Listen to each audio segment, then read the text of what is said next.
All right, Merry Christmas, everybody. Um, Let me make sure I have everything going on here.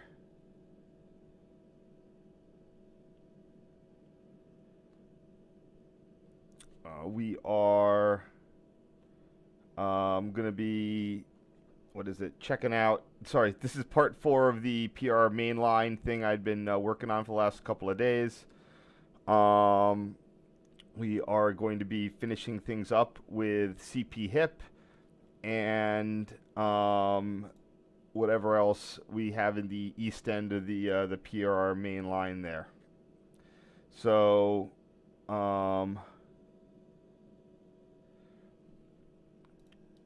let's just see what we got going on here. Just make sure I have everything good to go. All right. Sorry.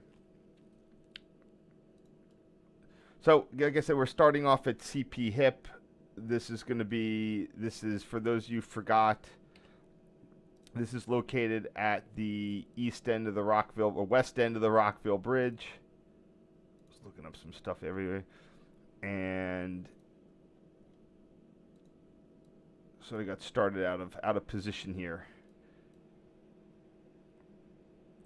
So, again, you always think of the Rockville Bridge area as having 4 interlockings: Rockville, Y, Mary, and Hip. And, of course, the CP111L that we don't talk about. One day I'll find a way to get down there, but not quite yet. So I'm up here in checking stuff out here.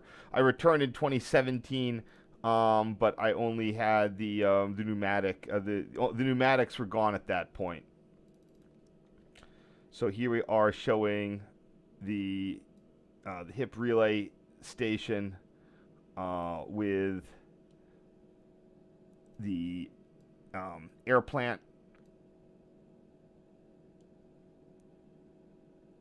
It always takes me a little bit going here. Air plants generally, it's like I said, you pointed out before, consist of a compressor in the cabinet, air reservoir, some sort of dryer, and then in this case there'd be a metal pipeline. But as that's been deteriorating, it looks like they've substituted with flexible hose. These are the types that you see connecting jackhammers. It's a rubberized hose with an outer, sort of ruggedized layer.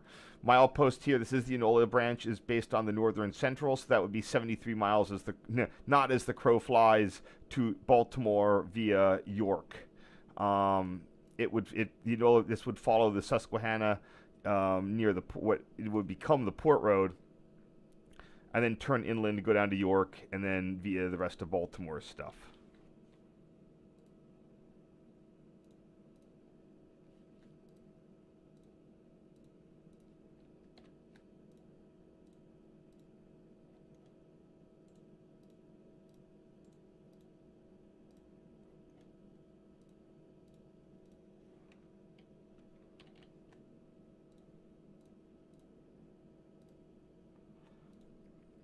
And like I said, HIP was re-signaled in the 2017-18 time frame. The neat part of CP HIP, like CP Rockville, is that it got modernized position light. Like when I say modern, like with the tubular metal signal equipment. Rockville had both the gantry and a 3-track cantilever. HIP had this 2-track cantilever here, and these are also using safe train type signals. Oops, what did I just do there? There we go.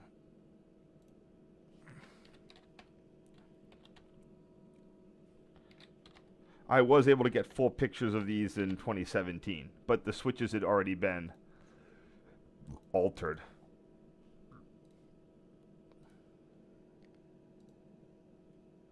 So that's the 2W and the 4W. So this has this as a signal bridge, but it's not. It's also missing a switch here.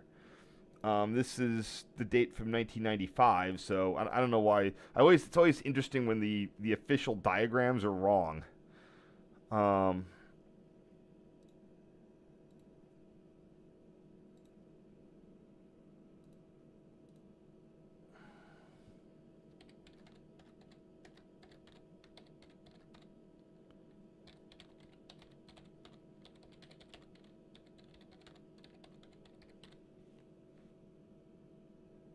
think that's the 1A switch.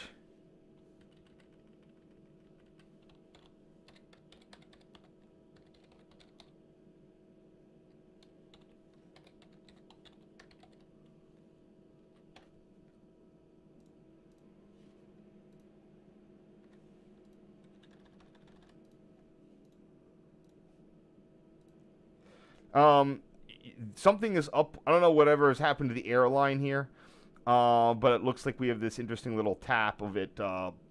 Maybe it's buried, but whatever it is, it looks like here. I believe that this is connecting the reservoir to the invisible pipeline to go down to the 1A switch. And this looks pretty new. Like there's no rust. This is a fairly new install. Whatever they've done, it's new to make the system work.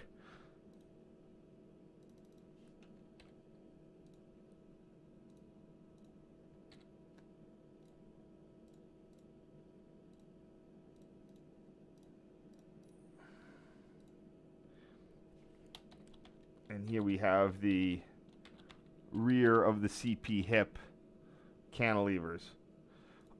Today, I believe, so these can display approach slow, probably slow. I mean, it's hard to tell exactly all the combinations. So, for example, if they wanted to give a signalized indication up over that low speed track, then you'd get a slow approach going around the Y, and quite possibly an approach slow going to CP Banks. Yes, because CP Banks has dwarfs at this point in time, I believe. No, wait, it doesn't have dwarfs. So I don't know why it would have. So this shows that it would have. Let's see here. So these. I may have to look in the front.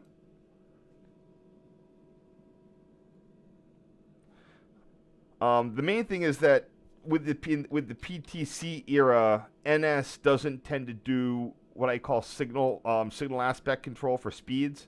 So if you have something that's 15 miles an hour, the PRR or Conrail would put a slope speed would often put a slow speed as like a dwarf on it, like those Y tracks.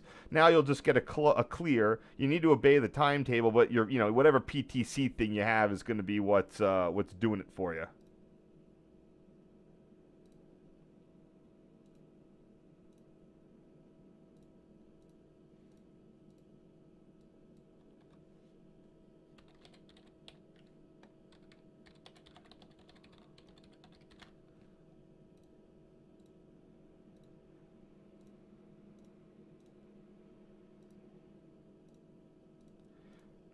I'm not saying I'm a fan of that. It is sort of nice to have, especially for something that's a slow speed route, to give trains a slow clear. So here's a see, that looks just sort of weird. But this also looks sort of weird.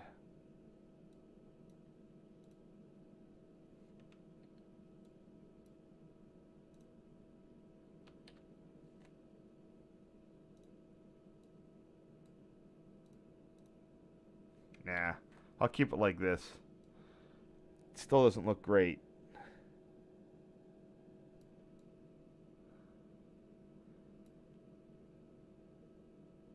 This is going to be the 1A switch, I believe. Yes.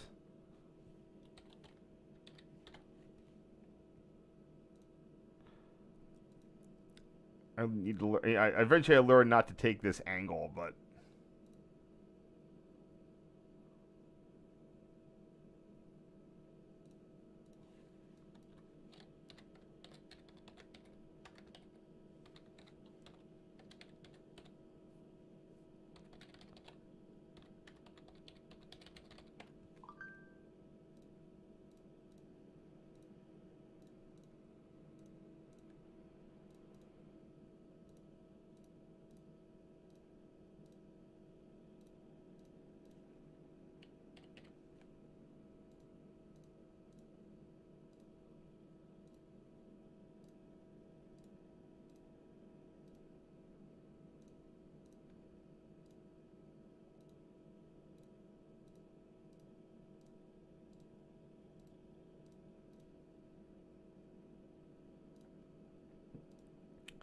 And here we have another angle on this. You can see they're already getting ready to put in the 5H point machines.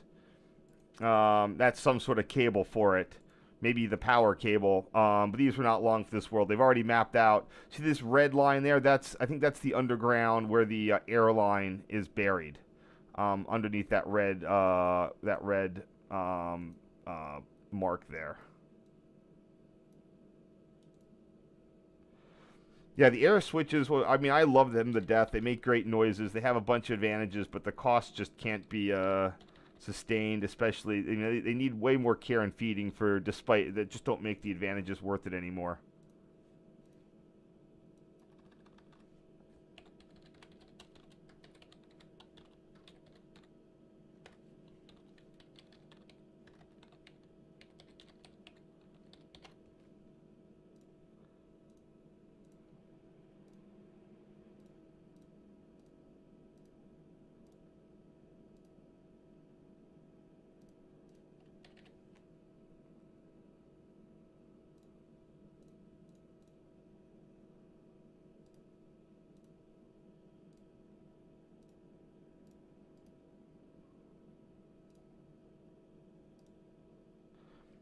And then here we have the front of the cantilever.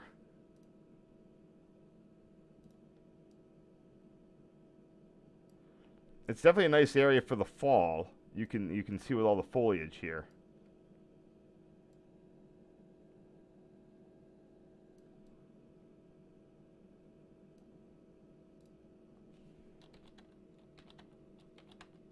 All right. I knew that something was up when I was trying to see what indications this could display from the rear. So we're seeing a full lower head and maximum of approach medium on top, and that's what you would expect. So I can't necessarily say what it's going to be displaying for all the routes. But if you go straight, you're going to go to banks. That's going to be your approach medium. If you diverge here, for all I know, you're going to you're probably going to get a slow approach, diverging to stop at CP Mary. Maybe you get slow approach for any diverging route going to CP Mary. I have to see the documentation for that. I think CP Mary is also a slow speed switch, so it's entirely possible that you get an approach. You get an approach slow on either of the tracks to get that slow clear at CP Mary. You'll see where CP Mary is. I keep making mention of it. You'll see exactly. I mean, you'll see better examples of where it is soon. That's strange. Somehow this photo wasn't in the right order.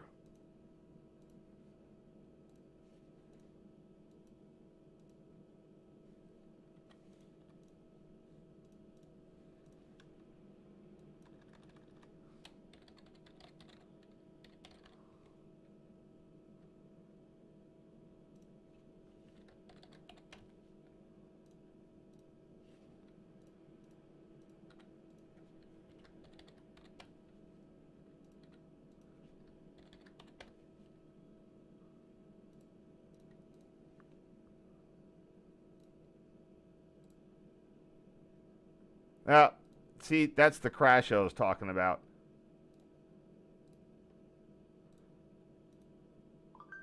Just started last time around, but it's not a huge deal.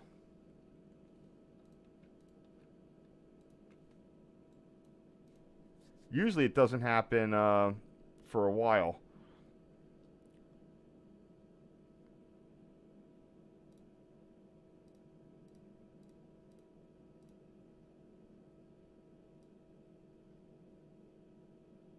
Oh, I know what the problem is.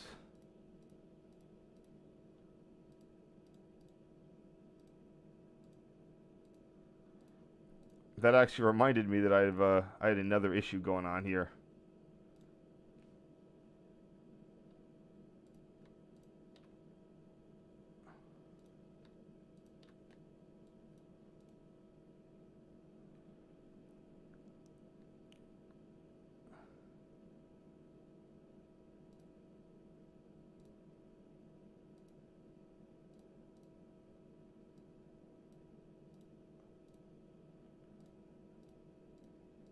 I loaded the photos out of order. Okay, now we're back in chronological order. This is going to be the 2W signal.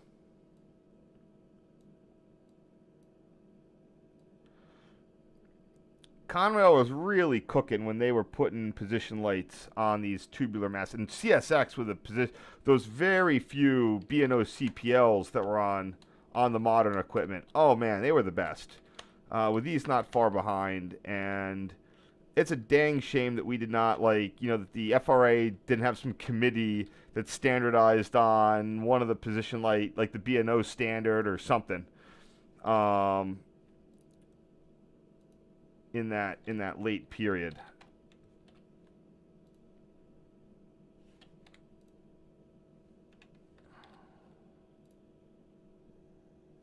I think it said 2W. Yes.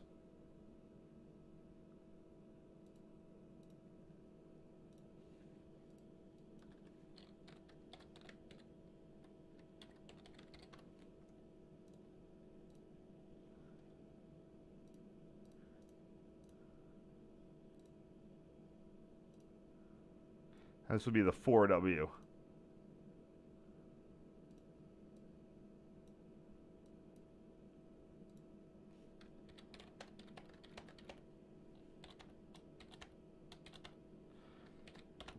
You can see how much shorter the little hoods are on these safe train ones, because these don't have to have all that complicated anti-phantom protection, because there's no internal parabolic mirrors on them.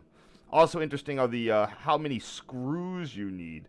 The PLs, there's almost no screws on the front, because there's just a couple of mounting points over the skeleton, as I call it, behind. On this one, the backing doesn't support anything, but it's held on by like 20 screws.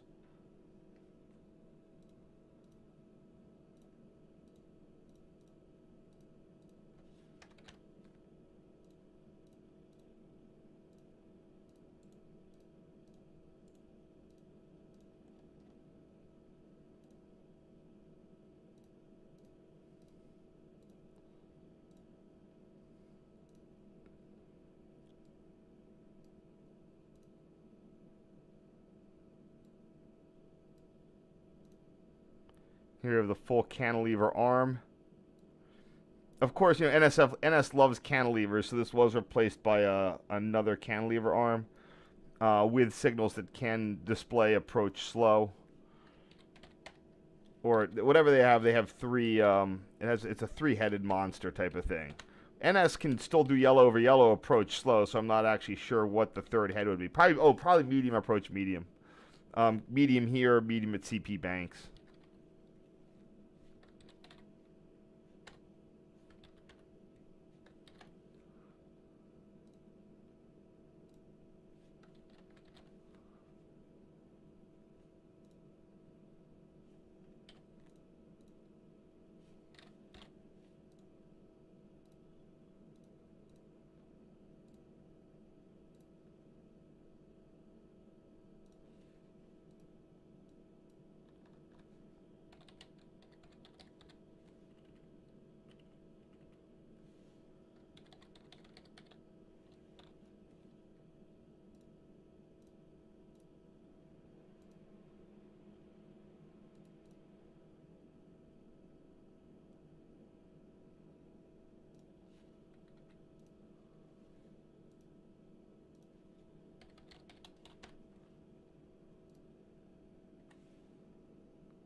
Oh, that's why I didn't have that other one.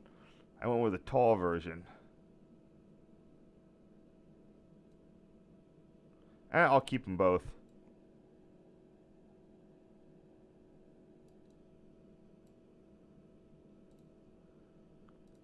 I just have to adjust the other name.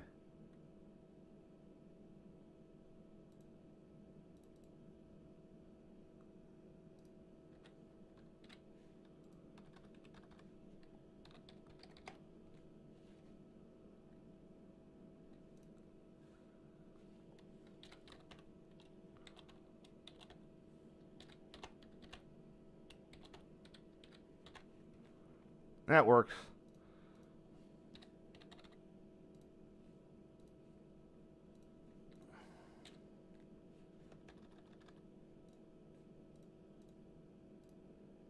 Perfect.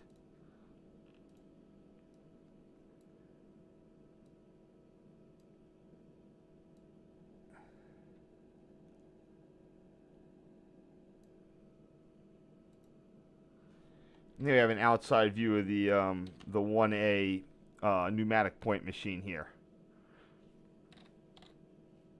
Oh, there's the wedge. Remember, if they ever need to disable these due to an air issue, they gotta have that wedge handy, and the fact that they have to bring them all out indicates that might have been an issue.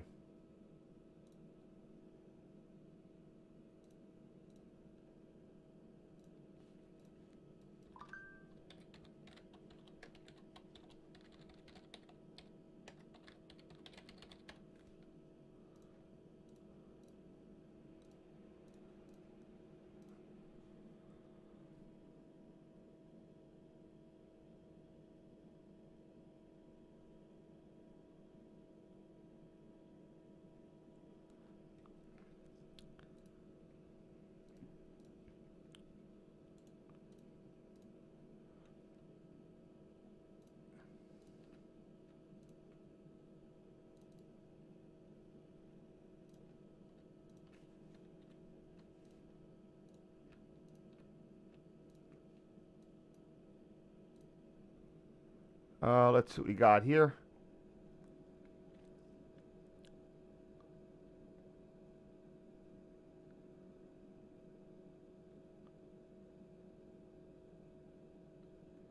Yeah, we're down to very few mainline air plants left. It's like a couple on Amtrak. I don't know. I'd really be shocked if there are actually any ones on any other class ones. I honestly cannot think of any. The main reason that they became a thing was just, like I said, motors were slow back in the day, and US&S found a way to make them work with their interlocking machines. Sort of in the same way that GRS found a direct way to make electric stuff work with its interlocking machines. The operation of the points was a fundamental component of how the interlocking worked. Oh, I mean, more specifically in GRS, where they would use the back EMF from the motor finishing as proof that the switch had thrown, which was absolutely not a good way to do that. That was very problematic. But in areas where you had low volt, let's say very limited electricity, this allows you to sort of store up power in the form of compressed air to run the switches, and then the compressor could go back on its low amp power supply to charge it all up again. But again, today we have a grid. This is going to be the 1B switch, but it's A5 machine. I guess I was aware that these might be going away, so I took extra photos. I just wasn't cognizant of. I wasn't today. Later on on the main line, my practice was to do a whole 360 of these, and even like a double 360 where you'd see like the point machine, the points, far views, everything. I got every view when I realized that how much they were going away.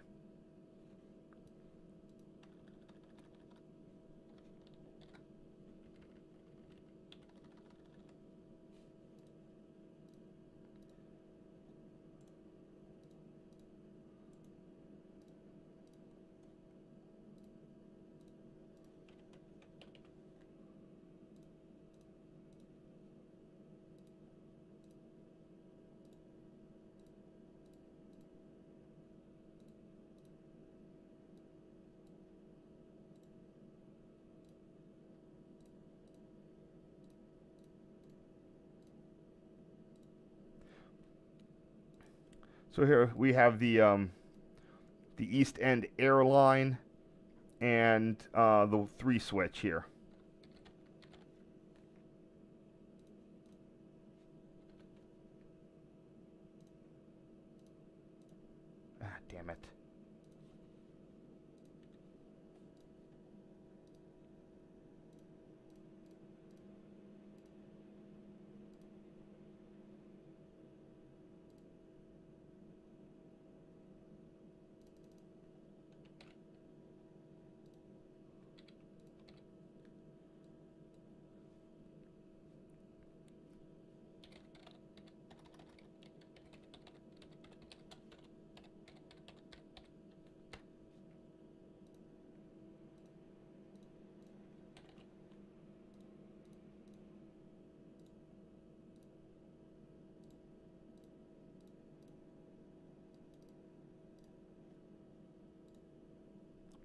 And here we have the 3A switch.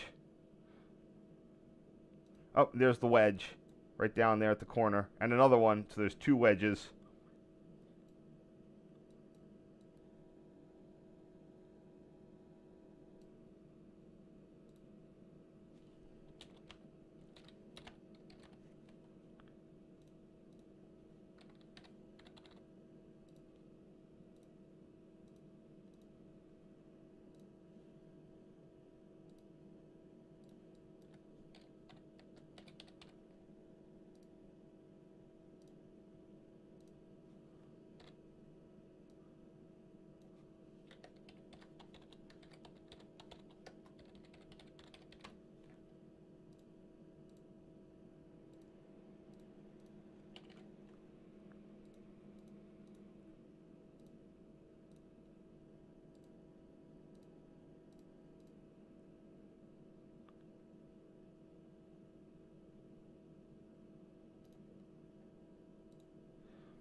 And looking back the other way.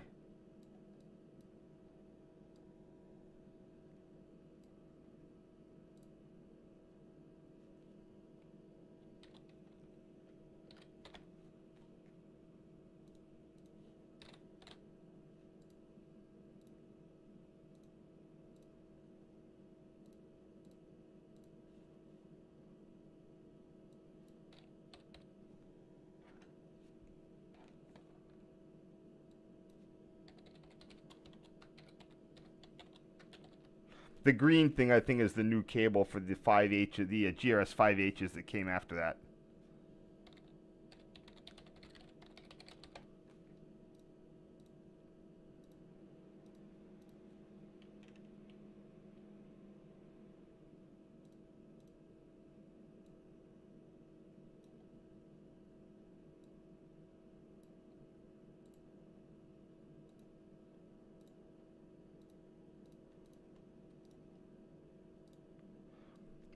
And here we have the air tap for the 3B switch.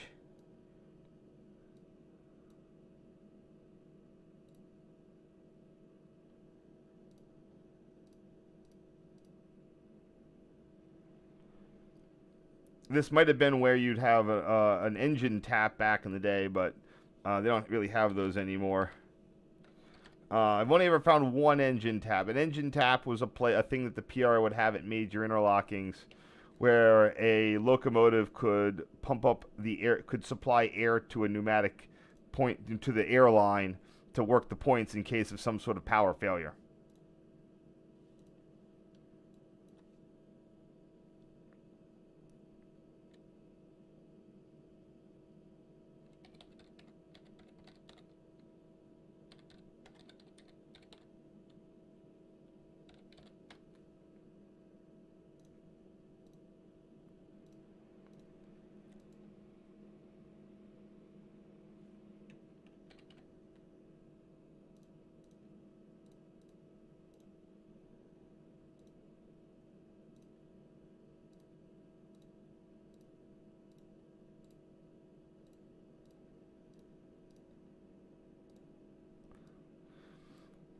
And one last photo here of the 3B switch, points A5 in the CP valve and the 4E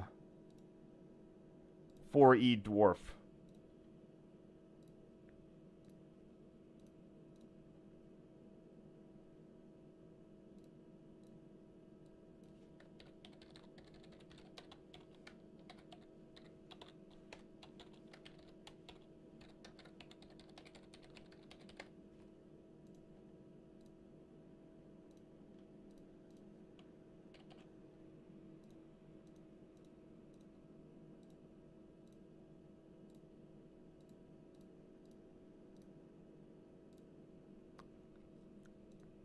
And both of our eastbound signals here, and the high car detector all the way in the back there.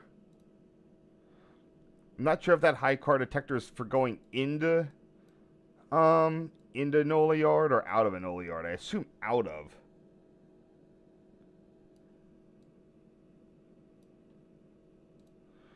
The question is, what is it detecting? Is these aren't the tracks that have the low bridges.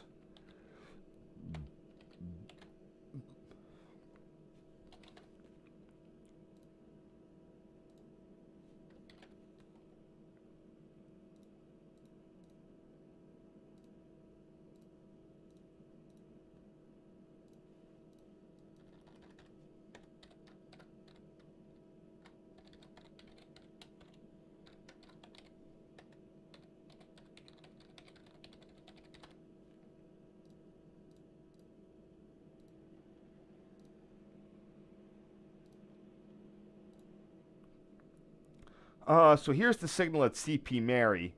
This was, like I said, this track used to go all the way across the river to CP Rockville until wind blew a bunch of double stacks into the river, and they decided to narrow the narrow the right of way so that a blown off stack would only fall into the into the water. So the question was, did CP Mary even exist at this point? No. So this is a little bit difficult for me to figure out what this signal would be. Probably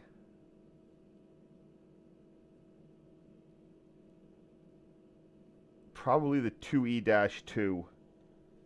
I'll go with that.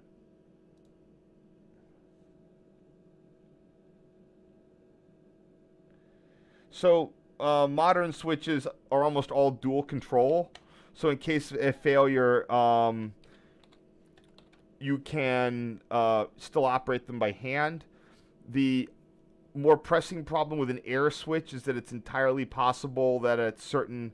I'm not entirely sure of this. I forget if at a certain point if air gets low enough, you actually can't run anything over the switch anymore, which would be a bigger problem. And they have to be spiked and wedged. I could go try to look that up, but I'd have to go run off and grab a thing. But I could get it. 1 second.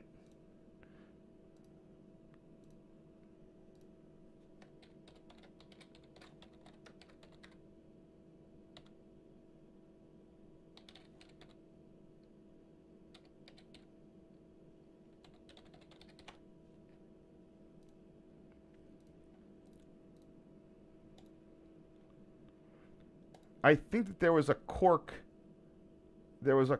thing that talked about that.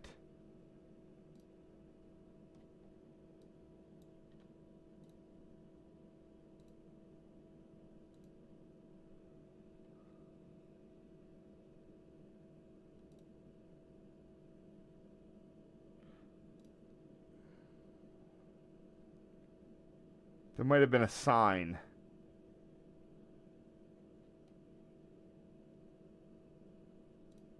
I mean, those are the low air alarms.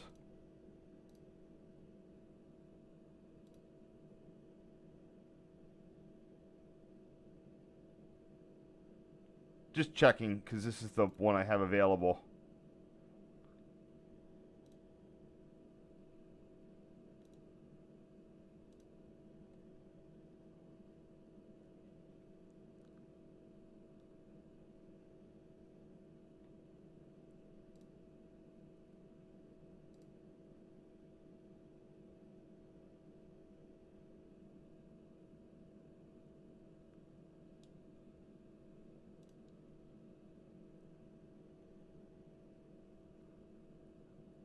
I do have the rule book, so I can just go look it up at some point.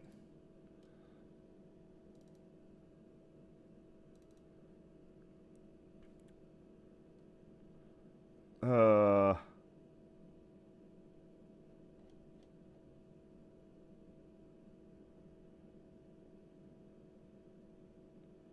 I have a Washington Terminal rule book. It should be in here.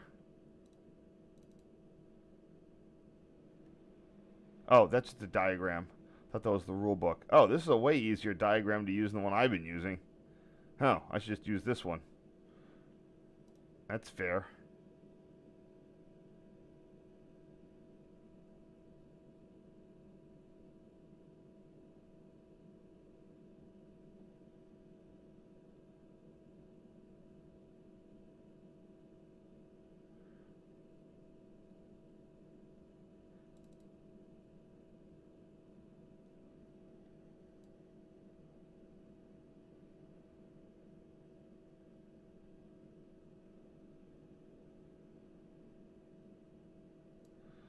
That's not it.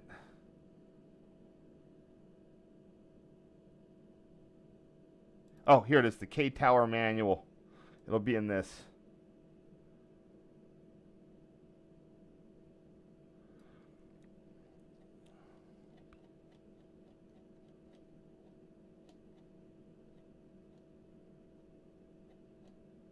Low air pressure procedures.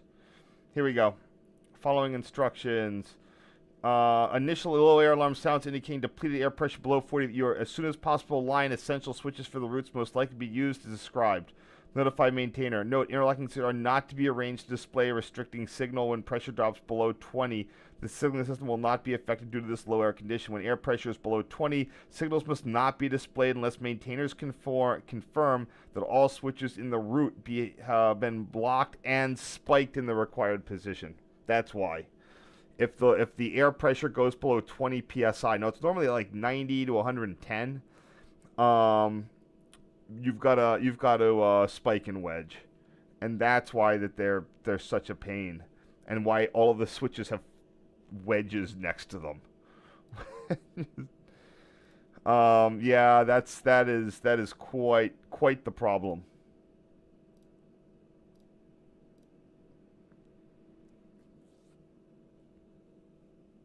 All right.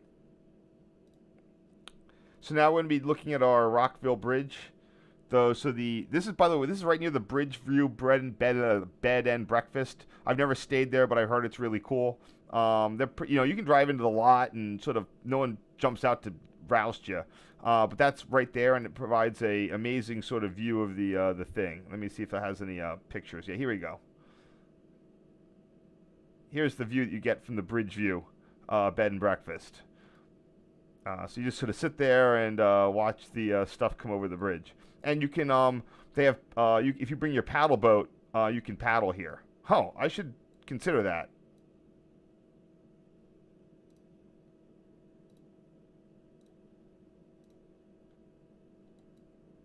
I need to link my friends that. So this is going to be Main Street. So they go underneath the bridge right there. It's a pretty wide little tunnel thing, too.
Just checking this one thing. There we go. That's good. And the arch bridges always present interesting clearance issues because the clearance is continually changing. I think I didn't even include that one.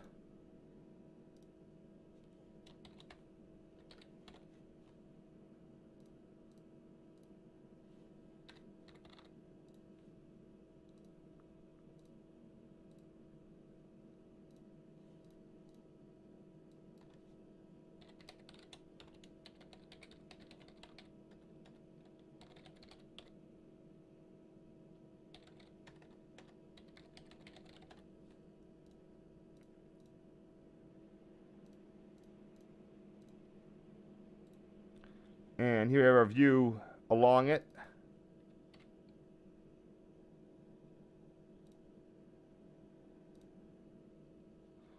This is always a very nice view here of just sort of looking out. The cloudy nature, although not optimal for photos, gives it a. I do like the atmosphere that it's providing.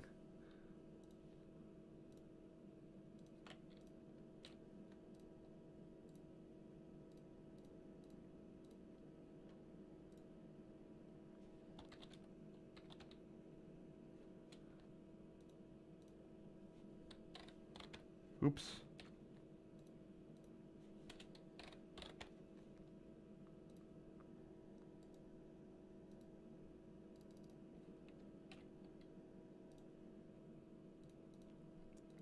Yeah, it's still sometimes hard to believe that these were all done out of granite masonry. I mean, the PRR had money, but reinforced concrete was not going to really come on the scene until 1910.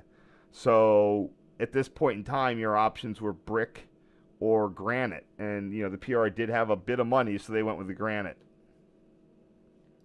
It's just hard to fathom like these were made. Um, made out of granite blocks.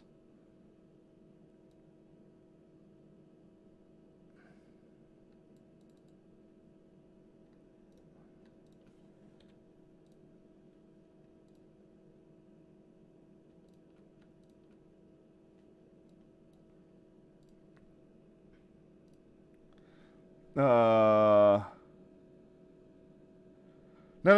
I'm glad you did because I kept speculating on if the lowest air alarm required them to be spiked, and it does. So that's why there's a wedge next to all of them. If they have an air failure, they have to send the maintainer out to spike and wedge the switches. That's not great. I would have figured that they would have had some sort of what do you call it, a uh, I think the term is like a keeper.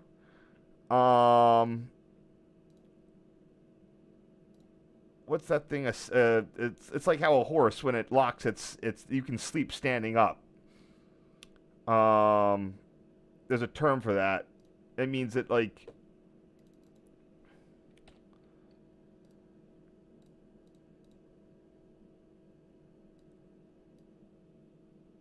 that it without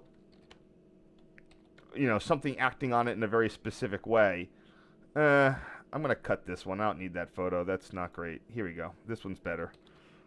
Some of the ones did get cut for cause, and I think that's a good one. Photos of stuff that's not going to be there, that's fine. I'll take bad quality on those, but stuff that's I can go back and get any number of photos in the same location anytime I want. Except in the case like the Susquehanna River Bridge at Perryville, because that's going to get demolished.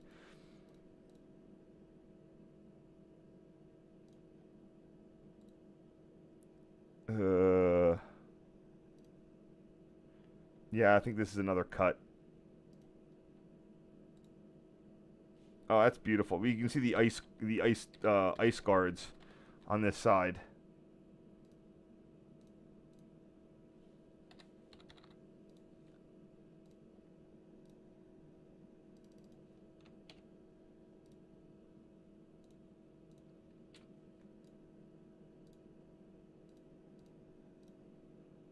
That's beautiful.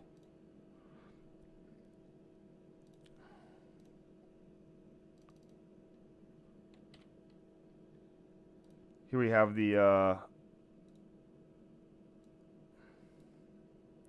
National Register of Historic Places. Oh, National Register of Historic. Is that a real thing?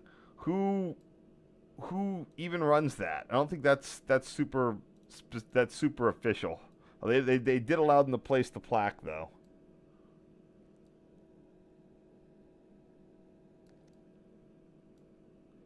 3,000 feet long, 3,800 feet long. Each span is 70 feet. Opened in 1902.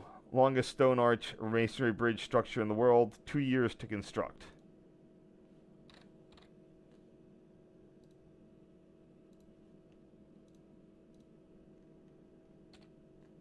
The plaque looked nice.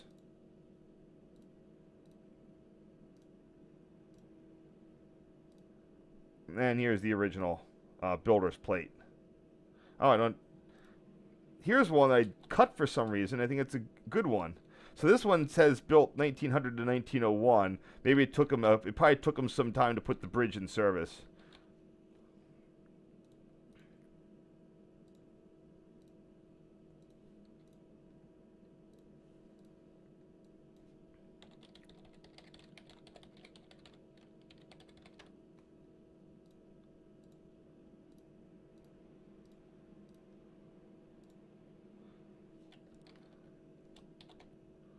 Love these maple trees here.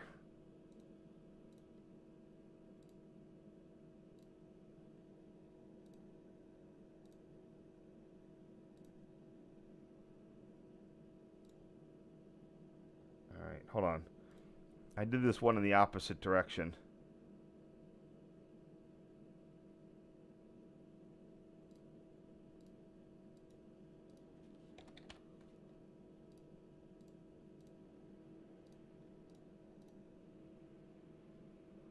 So it looks like that end there, this part here, is new. I don't know why that didn't exist before, or maybe they, yeah, I'm not exactly sure why they wouldn't have put in that Y connection there. But there's a steel girder that bridges it right there, so I'm not sure if, you know, what the deal with that was. Yeah, it definitely seems like an oversight not to have that connection as built.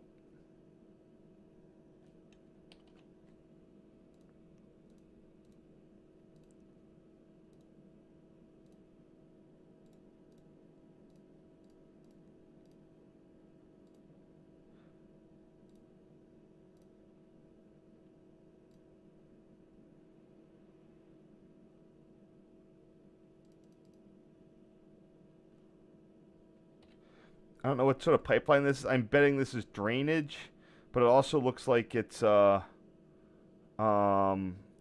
insulated. The Rockville Bridge does carry a number of interesting utility type things. One of them being, you know, besides fiber optic, of course, it also apparently been told that it carries a diesel fuel pipeline between the storage tanks at Enola Yard and the main line fast fuel pad at across the river at Harrisburg.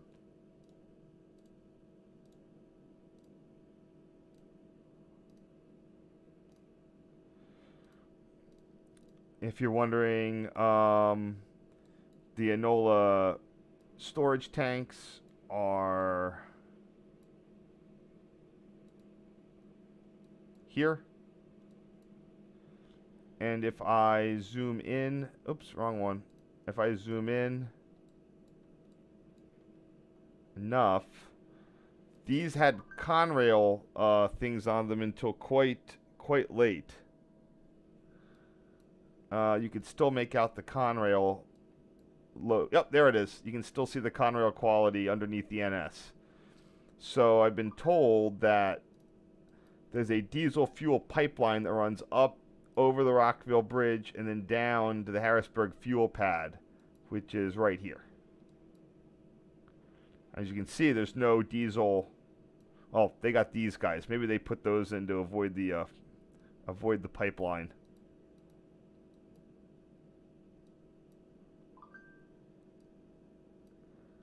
Maybe Industrial Road can tell us. They look pretty old. Yeah, they've been there since 2009. Maybe I'm wrong. Oh, it definitely looks like that's going to the fuel pad. Yep. So, well, that's what I heard. So I guess I'm mistaken. Someone said maybe when they opened the fuel pad, they put that pipeline existed, and then they built those tanks afterwards.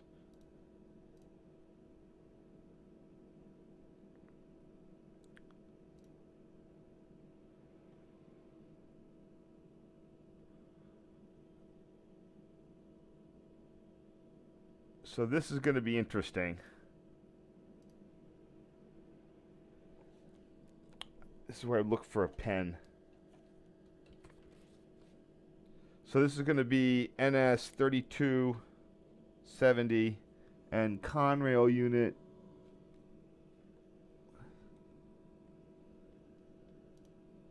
3422.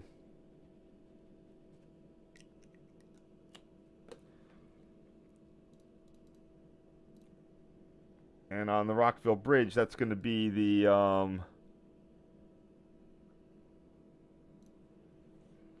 4E and the 2E.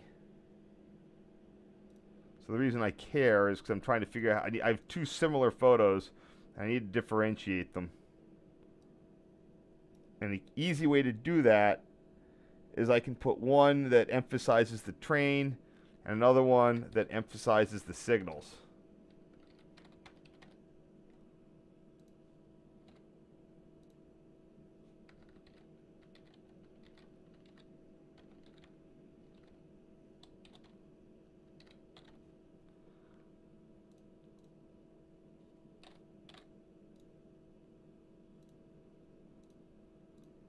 So here we have CP Rockville.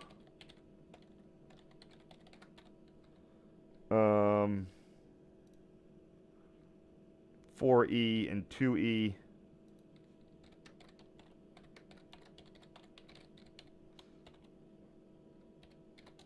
NS 3270, which is the SD40 from High Hood, and Conrail 3422.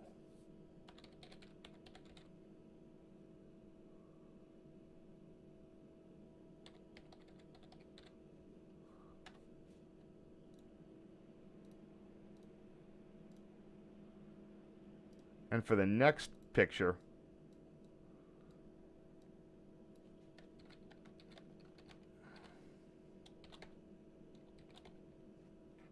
I can do the opposite.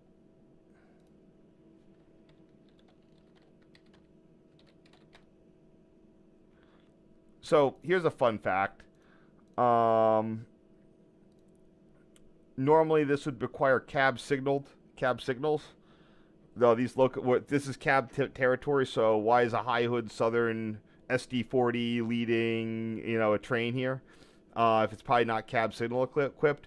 There's specific exemptions for trains coming off the Buffalo line or making transfer moves through the Harrisburg terminal to go to Enola that they did not need to be cab signal equipped. I don't know if that's still the case today with the PTC.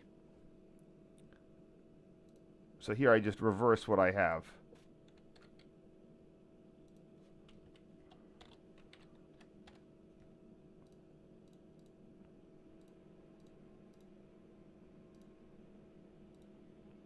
So here I'm trying to get an angle on the train. I fail.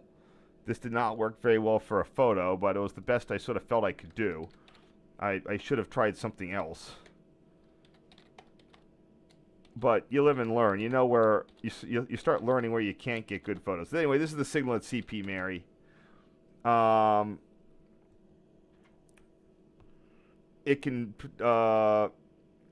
It can display the medium approach medium. Actually, can it? Huh. So this is interesting. This signal can do the same. This can do the diverging over a approach medium type of thing.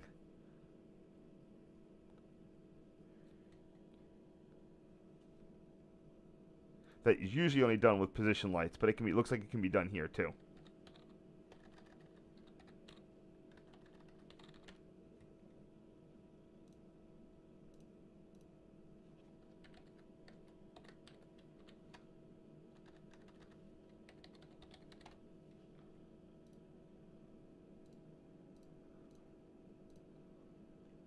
I'm wondering if that got changed.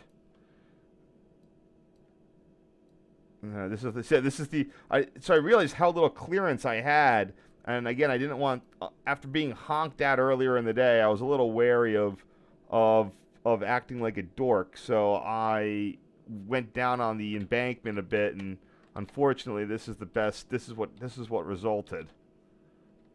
not a bad quality in terms of sharpness and stuff, but I was literally in the weeds.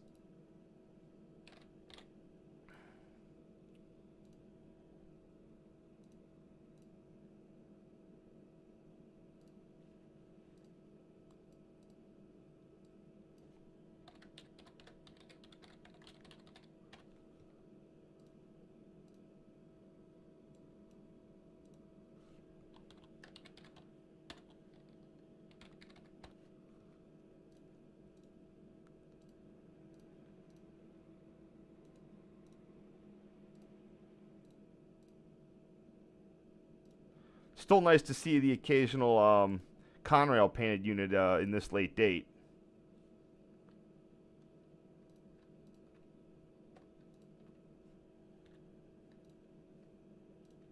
And we're on our last batch here.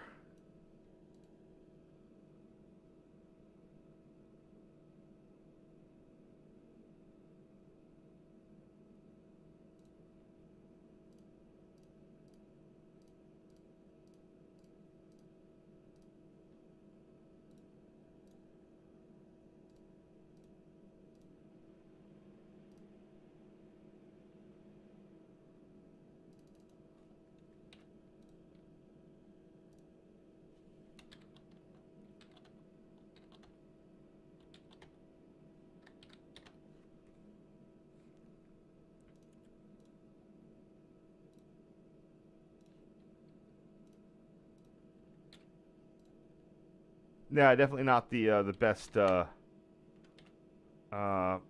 thing here.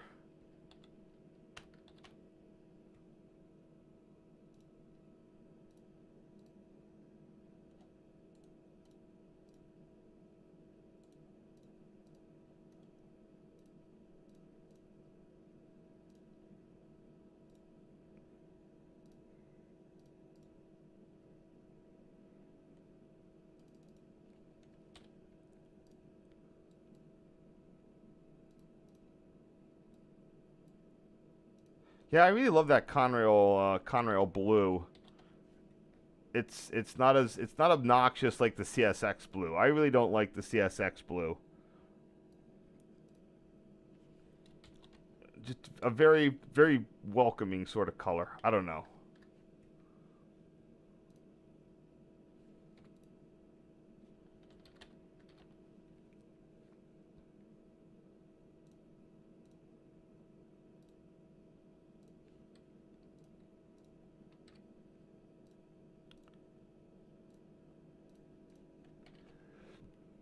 And these are both SD40-2s. And the said the 3270 is a former Southern high hood unit, which are almost certainly not cab signal equipped.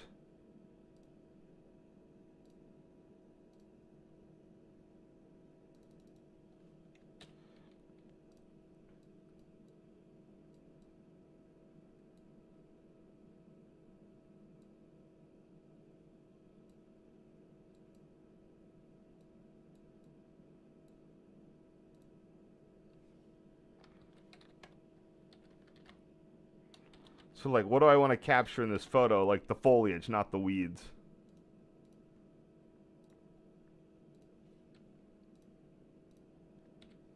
The last time I believe I saw a Conrail painted unit was in Georgia in 2009.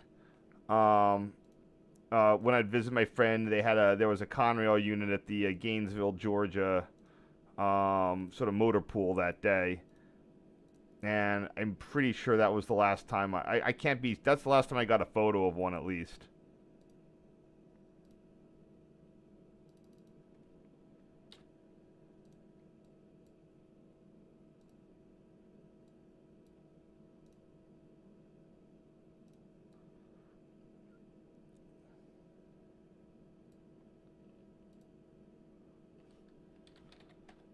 Because I think when I processed the photo a year later, I hadn't seen any since then.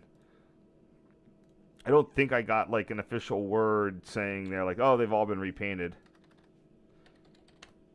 But I didn't see, I think that was the last one. I mean, you can always see a Conrail painted unit, like, not really in service or sold off to someone.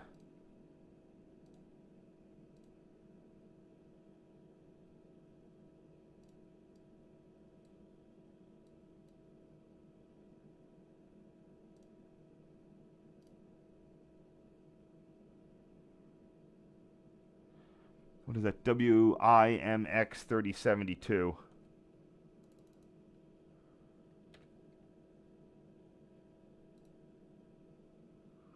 Hmm.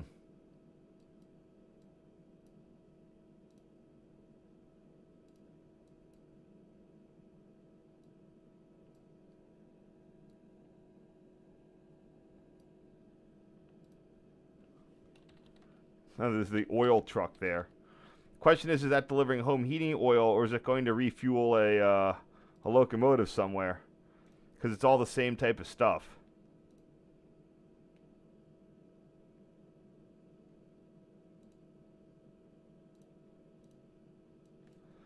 What is this? WIMX 3072.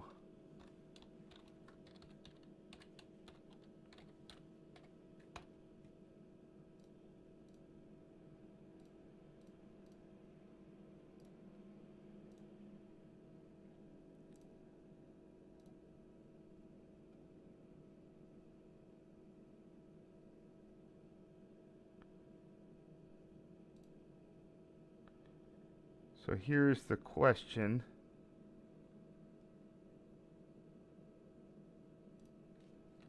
Here we go.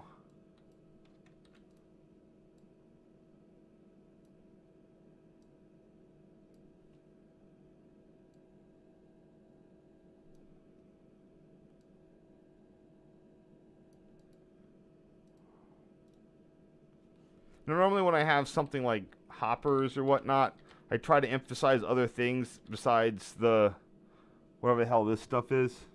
I don't even know which one of those, what that other hopper even is.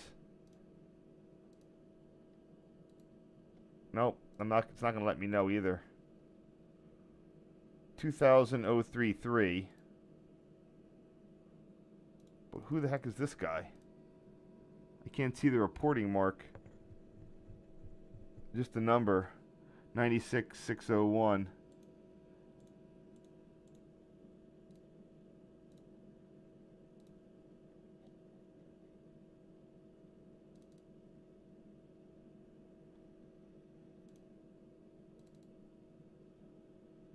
Oh, it's like it looks like it's old Conway. Wait, hold on.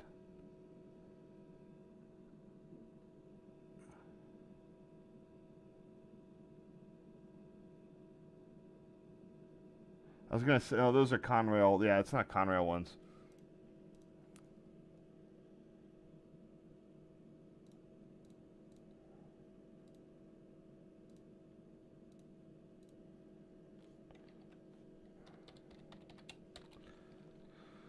$200,033 and then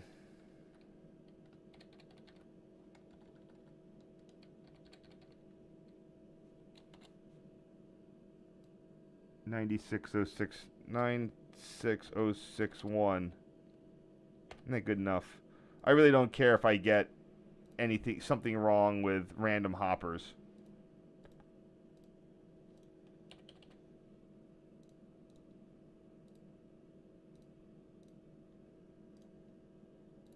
I don't think that I think I'm gonna cut this. Yeah. Huh. Don't know why that's at the bottom. Oh, it wrapped around, that's why. Alright, okay, this guy's cut. So here we have the Marysville, I call it like the Marysville Tunnel. I actually took a video of this. Hold on.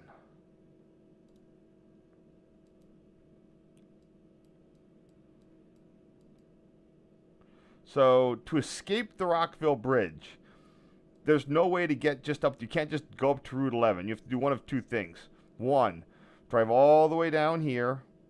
Here's the little Train Watchers Bridge. Cross River Road, up here, over there, down there. Wait, yep. and up here and there, and then you have to do this whole circuitous route because there's no way to get onto 15.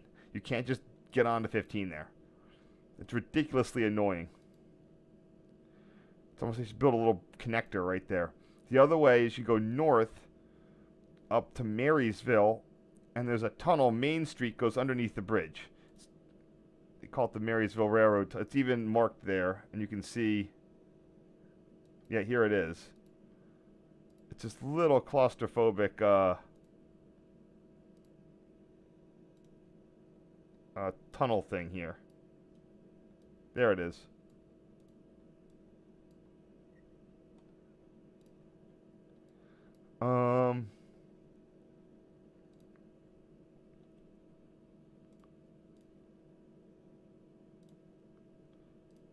Wish I knew the milepost, but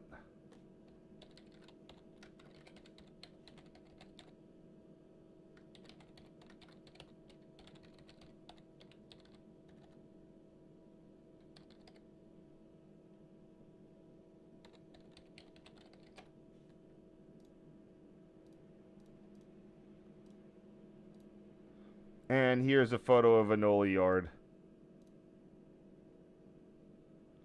Oh, it's some camp cars. See those white cars? Those are NS camp cars. NS is one of the last railroads to use maintenance of way camp trains. These are trains that have like RV. They're like converted like box cars and stuff where the crews can sleep. They've been subject to multiple lawsuits about living conditions on those.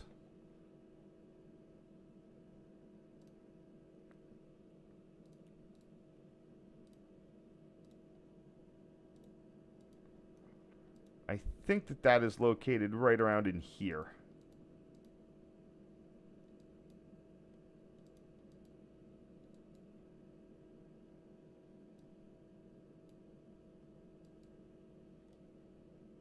Yeah, that was sort of right around in here, I believe. Let's see. Yep.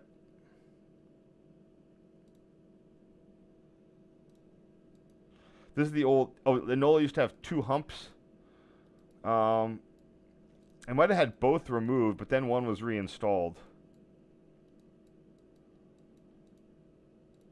Here's the one that got reinstalled. The one they got reinstalled, they stole from, like, Conway.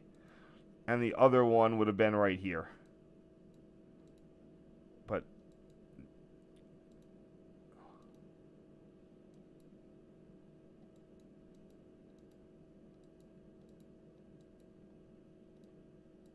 Okay, so that would be the westbound classification yard, the old eastbound classification yard.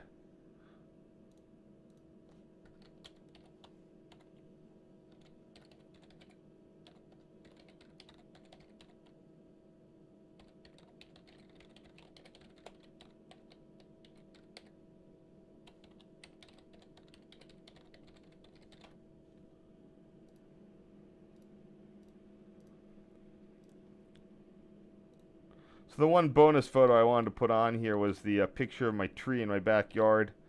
It's a ginkgo, and it gets really nice fall colors. And this would have been 2007.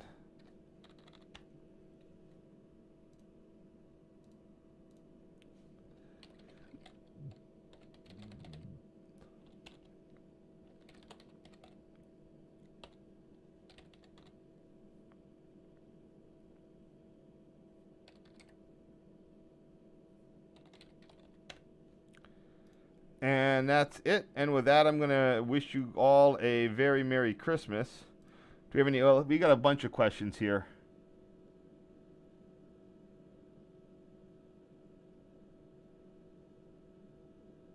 Yeah, they've had constant. The airlines would always have all sorts of stuff to keep the moisture out. They would often run a lot of denatured alcohol through them in some mechanism. It really becomes an issue. And yeah, you know, I get while they're gone, but they were nice while they lasted.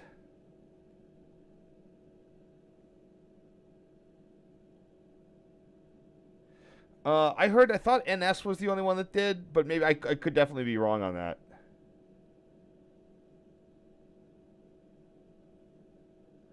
Yeah, so maybe it was a a United States thing.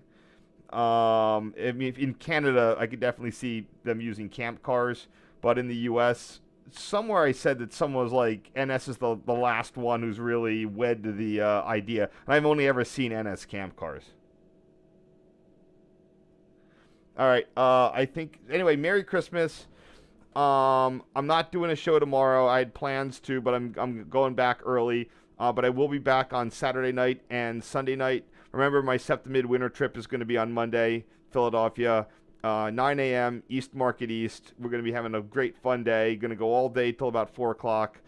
Route 15, Route 57, and then some combination of Chestnut Hill East-West Loop or the R8 Fox Chase and the R8 Fox Chase in some order.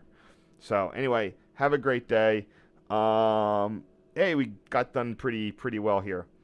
So Merry Christmas, and I'll be around to wish you a somewhat new year, although I will be busy on the New Year's itself. All right, I think that's everything. So thank you for staying with me and watching the the show. With just these last photos, I can just. Oops, did I get everything here? Yep, that's everything.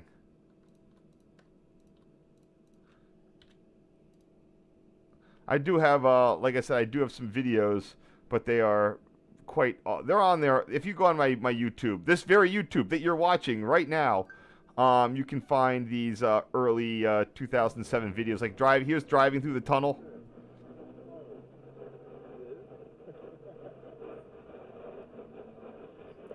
And then you drive under Route 11.